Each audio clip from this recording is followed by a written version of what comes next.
Trent Harlow, the unofficial head of the Bass family, sat in his office, deep in thought as he sipped his coffee.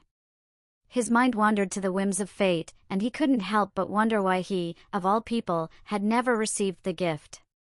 Everyone else in the family seemed to have it.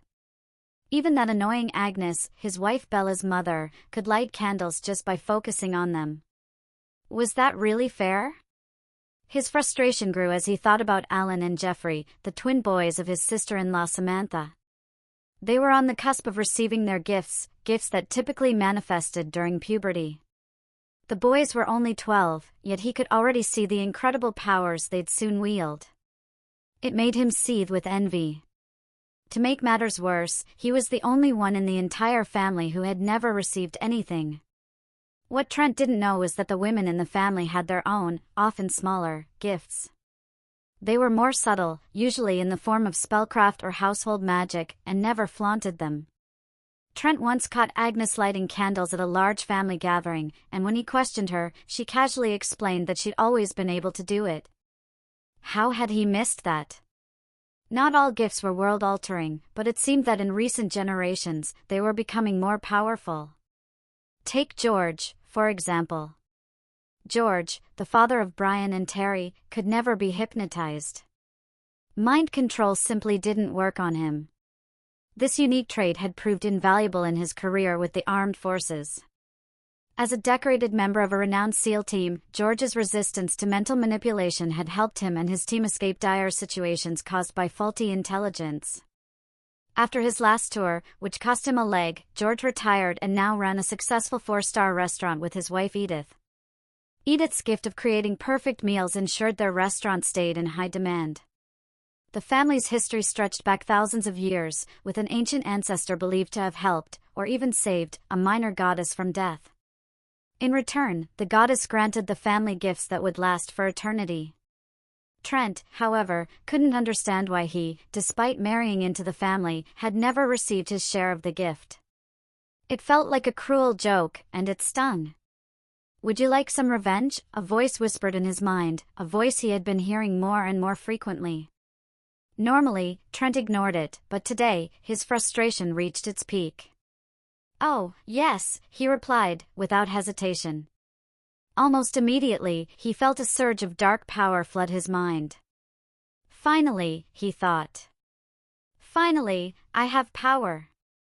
Over the next few weeks, Trent discovered he had a remarkable ability to manipulate people's thoughts. He experimented with George, and found that, with a little finesse, he could convince him of almost anything. It didn't hurt that he now had an uncanny ability to foresee future events.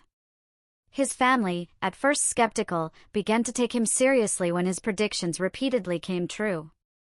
The power was intoxicating. Trent nearly had the whole family under his control when he decided it was time for revenge. His plan was simple but audacious. He would convince the family that the twins' gifts were a danger, and that they wouldn't be able to handle puberty as boys. He started by introducing a regimen of drugs to stop their male puberty, followed by hormone treatments to induce female characteristics. The family believed him, hook, line, and sinker. Now, the boys were his to mold. But Trent didn't stop there. He wanted them to be the most feminine girls imaginable. Using his newfound dark power, he discovered places that sold DVDs designed with subliminal messages, which he used to brainwash the boys. Within 3 hours, he had wired their bedroom to bombard them with constant programming, making sure no one would notice. He even ensured that these messages would play through the household cable, subtly affecting everyone. Samantha, their mother, had always wanted daughters, and now, thanks to Trent, she had them. In 6 months, the twins had undergone a complete transformation. Their bodies, guided by Trent's hormone concoctions, began to take on female traits. By the time the year had passed, they were fully girls. With the help of the family doctor and Trent's persuasive powers, the twins underwent surgeries to remove their male characteristics. The final step, gender-affirming surgery, was completed at a well-known clinic in Mexico. The family doctor had paved the way, and with Trent's influence, the surgeon agreed without hesitation. The boys, now fully girls, would never reach their male maturity, never come into their gifts. Trent felt triumphant, but unbeknownst to him, the dark force that had granted him power was watching with amusement, as its plans for Trent were still unfolding. Alan and Jeffrey, now known as Alana and Peaches, were fully integrated into the female side of the family, and their education continued without a hitch.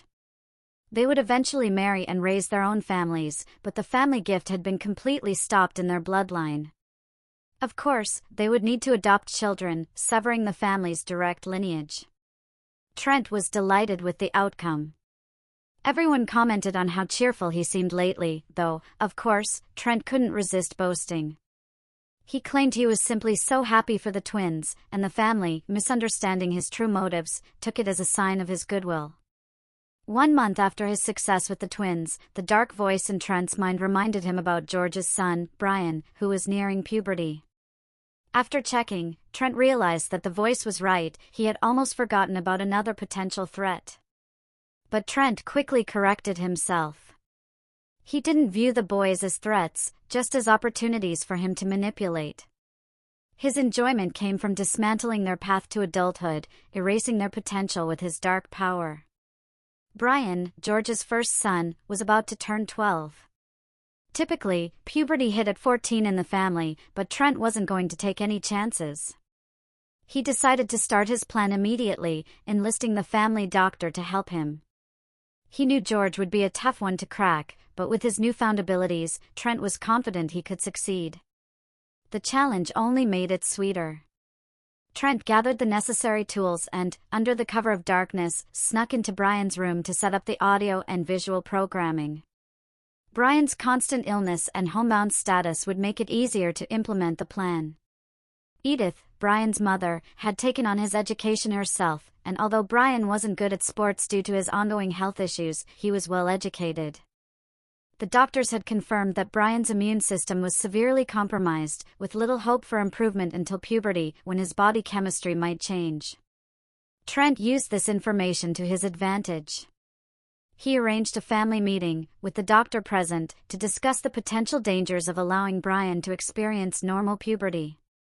The family, already convinced by Trent's success with the twins, believed him without question. Everything was set, and Trent was eager to get close to George and Edith, offering his help in caring for Brian. Trent began the programming and hormone treatments on the same day, intending to become deeply involved in Brian's transformation. Why? Trent wasn't entirely sure, but he was drawn to the idea of being hands-on in this case. Without Brian's knowledge or consent, his life began to change. Brian woke up, drenched in sweat, once again disturbed by another nightmare. No matter what he or his mother tried, he couldn't get more than a few hours of sleep between them. The nightmares were becoming more intense, but the worst part was that he couldn't remember them. All he knew was that something was being taken from him, piece by piece. He had woken up crying several times, and despite his mother's reassurances, the terror continued. Brian stumbled to the bathroom for a shower after a particularly unsettling nightmare. As he glanced into the mirror, he froze. The person in the reflection didn't look like him at all. His hair had grown long, thick, and curly. His face looked thinner, with prominent cheekbones and a soft, delicate jawline. His lips appeared full and smooth, and his nose had a slightly upturned tip. This wasn't his face, it was the face of a young girl.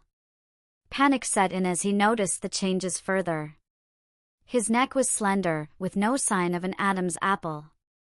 His shoulders were narrow, and his arms lacked the muscle definition he should have had. His hands were delicate, with long fingers.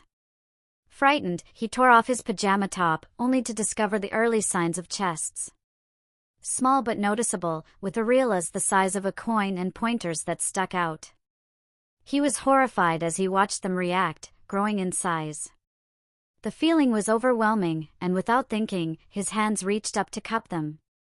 He shuddered at the sensation, disgusted by what was happening to him. How could this be happening? What was happening to him? His gaze shifted downward to where his ribs tapered off, revealing a narrow waist that measured only 22 inches, which flared out dramatically to wide hips, a startling 36 inches. A force beyond his understanding drove him to rip off his pajama bottoms, nearly losing his balance in the process. His hips, large and round, led to legs that flowed elegantly toward the floor, exuding an unexpected beauty. He couldn't deny that he was now the most curvaceous woman he'd ever seen. Turning slightly, he realized his legs curved back perfectly to form a shapely backside, causing him to chuckle nervously. But when he turned back to the front, his amusement quickly vanished. There, nestled in folds of skin that eerily resembled labia, was a tiny nub where his male anatomy once was. There were no signs of any boys down there. It was clear he was, for all intents and purposes, a girl. Overcome with despair, he collapsed to the floor in sheer misery, wailing, "What's happening to me?" From the hallway, Edith heard his cries and rushed to him, her heart heavy with tears. She knew this moment had come. Brian had seen the changes, and he had seen Brandy. Brandy. The name she and George had chosen. Unknowingly, by keeping Brian in the dark about the transformation, she had driven a wedge between them. Despite the programming, something Edith wasn't aware of, Brandy would feel disconnected from her own family, seeking love and understanding elsewhere. Holding her now evolving child, she gently rocked him, offering soothing sounds of comfort.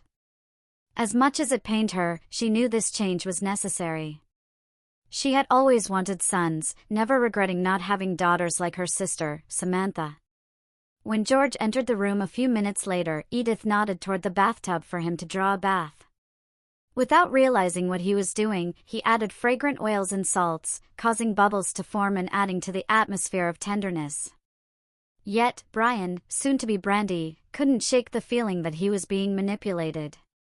Both parents helped Brandy into the fragrant water, unable to hold back their tears as she looked up at them with eyes filled with abandonment and betrayal. Her voice trembled with emotion as she asked, "Why?